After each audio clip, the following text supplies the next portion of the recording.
Hello everyone, हम discuss कर रहे हैं रिप्रोडक्टिव सिस्टम को। तो इसमें हमने कुछ बेसिक चीज़ें समझ ली थी कि सेक्सुअल रिप्रोडक्शन एसेक्सुअल रिप्रोडक्शन में क्या डिफरेंस है। फिर मेल रिप्रोडक्टिव सिस्टम को हमने समझा था, उसकी विभिन्न जो संरचनाएं हैं उनको समझा था।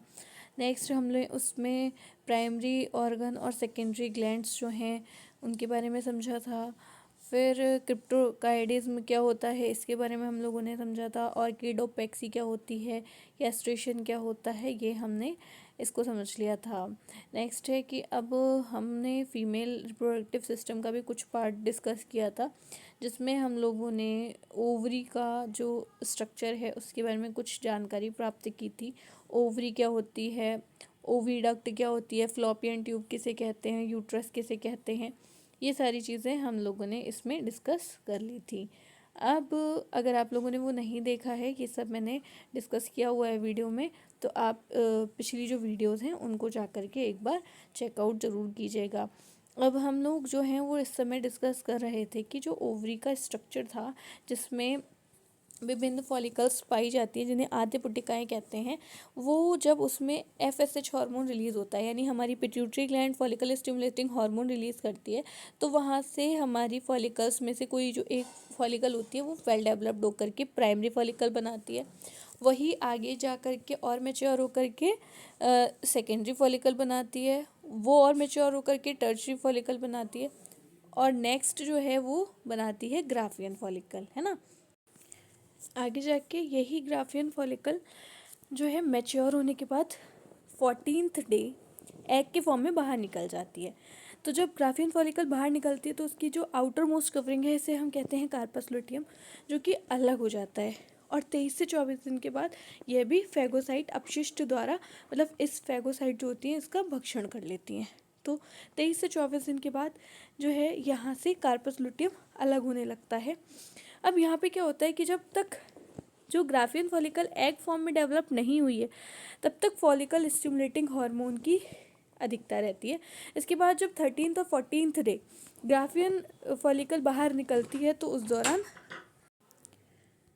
14th डे जब एग रिलीज हो जाता है, तो कार्पस लुटियम अलग कराने में किसकी भूमिका रहती है, ल्यूटेनाइजिंग हार्मोन की, ठीक है, जिसको हम शॉर्ट में एलएच कहते हैं। अब इस तरीके से हमने ओवरी का इंटरनल पार्ट समझा। देखिए, अंडाशय में जन्म से पहले ही जो लड़की होती है, बालिका होती है, उसके शरीर में 1.20 लाख से लेकर के 1.50 यानी लगभग 1.25 से 1.5 लाख तक प्रीमोर्डल फॉलिकल्स यानी आद्य पुटिकाएँ पाई जाती हैं। प्यूबर्टी के समय इनमें से 60 से 80 हज़ार प्रीमोर्डल फॉलिकल्स बचती हैं, शेष सभी नष्ट हो जाती हैं, और इस घटना का नष्ट होना एट्रेशिया कहलाता है। अब इन फॉलिकल्स में से जो अपरिपक्व अंडाणु होते हैं वो पाए जाते हैं, जो धीरे धीरे डेवलप करते हैं। मासिक धर्म के 14वें दिन परिपक्व होकर फ्लैपियन ट्यूब में ये एग उत्सर्जित हो जाता है। यह क्रिया फॉलिकुलोजेनेसिस कहलाती है, या फिर आप इसे oogenesis कह सकते हैं। फॉलिकुलोजेनेसिस का मतलब है फॉलिकल का डेवलप होना, और oogenesis का मतलब होता है एग बनने के बाद उसका निकलना। फिर आते हैं, ये तो ओवरी हमारी प्राइमरी सेक्स ऑर्गन है या प्राइमरी रिप्रोडक्टिव ऑर्गन है। इसके बाद कुछ एसेसरी सेक्स ऑर्गन्स भी पाए जाते हैं जो कि हमें अन्य भाग बनाने के लिए सहायता करते हैं, जैसे मुलेरियन डक्ट, जो मुलेरियन डक्ट से बनते हैं, जैसे कि आपके यूट्रस है, बाकी शेष सभी ऑर्गन है वो मुलेरियन डक्ट से निर्मित होते हैं। एसेसरी सेक्स ऑर्गन जो हैं उसके अंतर्गत पहला पढ़ते हैं हम लोग फ्लोपियन ट्यूब, जैसे हम ओविडक्ट कहते हैं। ये 10 से 12 सेंटीमीटर तक होती है और ओवरी से जुड़ी रहती है। दोनों साइड ओवरी से ये एग को पहुंचाती है यूट्रस में। इसे हम फर्टिलाइजेशन स्थल मानते हैं, यानी इसको हम यहीं पे ओवम से मिलेगा। स्पेशली जो ओविडक्ट का पार्ट इस्थमस है या एम्पुला जो है, क्योंकि एम्पुला जो होता है एम्पुला स्थमस जंक्शन के पास में पाया जाता है। एम्पुला और एम्पुला स्थमस जंक्शन के बीच में ज़्यादातर फर्टिलाइजेशन के केस देखे जाते हैं। इसमें सिंपल कॉलमिनर एपिथेलियम टिश्यू होते हैं, यानी कि उपकला ऊतक इसमें पाए जाते हैं, जिस पर ब्रश बॉर्डर सीलिया भी उपस्थित हो सकते हैं। यानी आप कह सकते हो कि brush border ciliated columnar epithelium tissue यहाँ पर पाए जाते हैं। अब अंडाणु की जो गति होती है फ्लोपियन ट्यूब में वो सिलेटेड होती है, क्योंकि इसमें सीलिया लगे हैं, तो सीलिया के माध्यम से ही जो एग है वो फ्लोपियन ट्यूब में मूवमेंट कर पाता है। लिखा हुआ भी देखिए, ये स्थमस है, यानी स्थमस वो पार्ट है जो अमाशय गर्भाशय यानी यूट्रस के निकटस्थ है, और एम्पुला वो पार्ट है जो कि फूला हुआ है। और फिम्बरी क्या है, फिम्बरी जो है वो रचनाएं हैं जो कि ओवरी को पकड़ने का काम करती हैं, होल्ड करने का काम करती हैं। तो ये जो एम्पुला और स्थमस के बीच का भाग है ना, इसे हम एम्पुला स्थमस जंक्शन कहते हैं। फिर फिम्बरी क्या होती है, fimbriae is finger like structure, अंडाणु को फ्लोपियन ट्यूब में भेजने का कार्य करती हैं। इन्फेंडिबुलम की अगर हम बात करें तो ये फ्लोपियन ट्यूब का पहला भाग होता है। फिर एम्पुला मिडल पार्ट होता है जो फर्टिलाइजेशन का भाग है।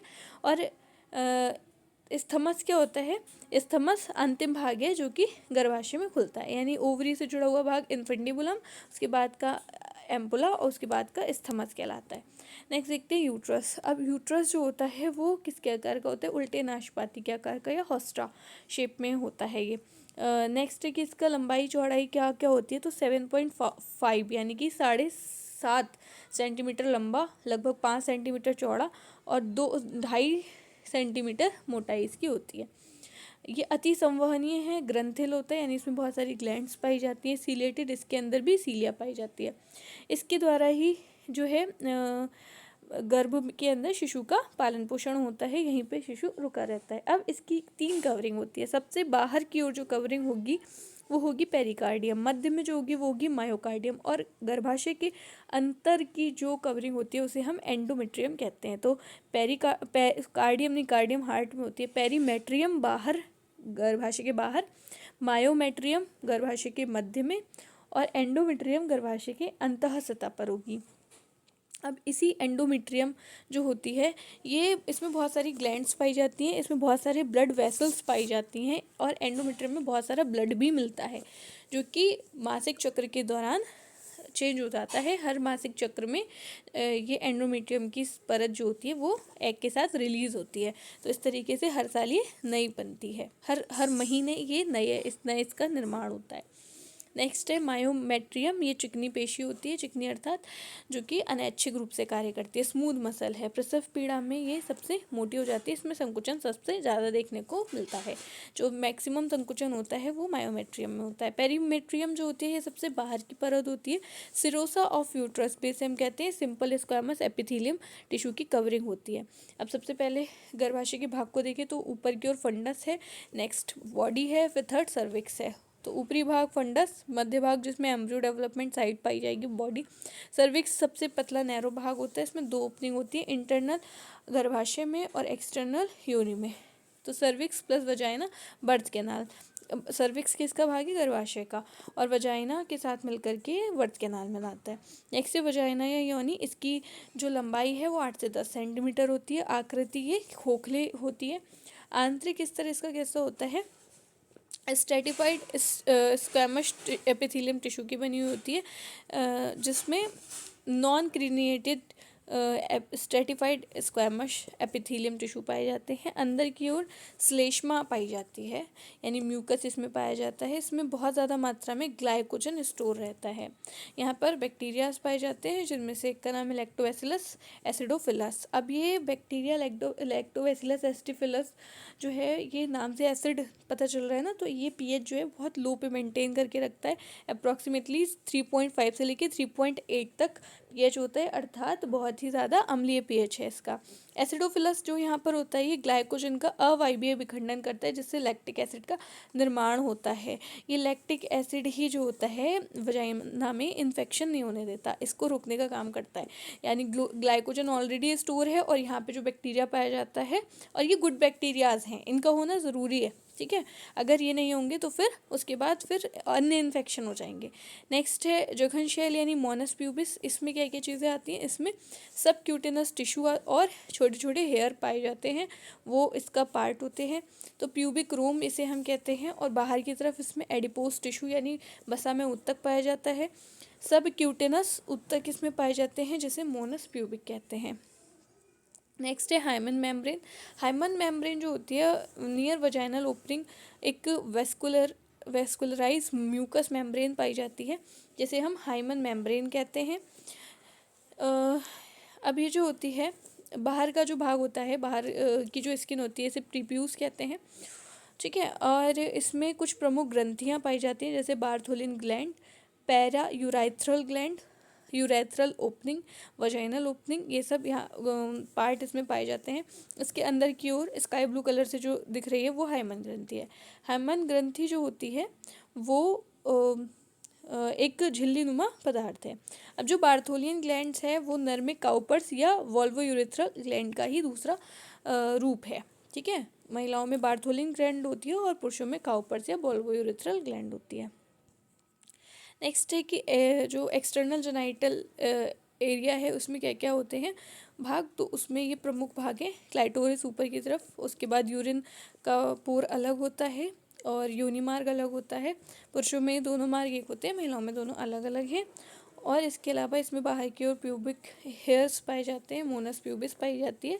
और बाहर की जो स्किन है उसे हम लीबिया मेजर कहते हैं, और नीचे का जो भाग है उसे, अंदर का जो भाग है उसे हम लीबिया माइनर कहते हैं, ठीक है।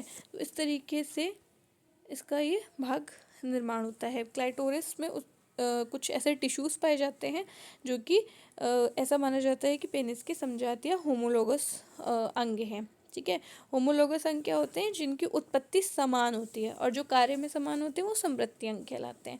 तो उत्पत्ति में समान होने के कारण इन्हें होमोलोगस या समजात अंग कहते हैं।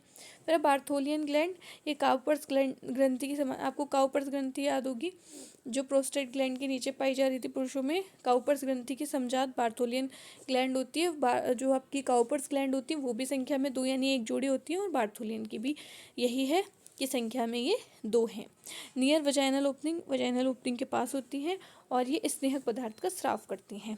लीविया मेजोरा और लीविया माइनोरा क्या होते हैं, प्यूबिक हेयर एरियोला टिश्यू जिस पे पाए जाते हैं वो लीविया मेजोरा पार्ट है, और लीविया माइनोरा स्किन के फोल्ड से बनी हुई संरचना है, और ये किसके होमोलोगस है, वृषण कोष के समान संरचना है। तो इस तरीके से रिप्रोडक्टिव सिस्टम कंप्लीट होता है। इसके पहले हम लोग डेवलपमेंटल बायोलॉजी पढ़ चुके हैं। तो अगर आपको पूरा रिप्रोडक्टिव सिस्टम का भाग समझना हो तो 1 by 1 डेवलपमेंटल बायोलॉजी की वीडियोस आप देख सकते हैं। Thank you everyone.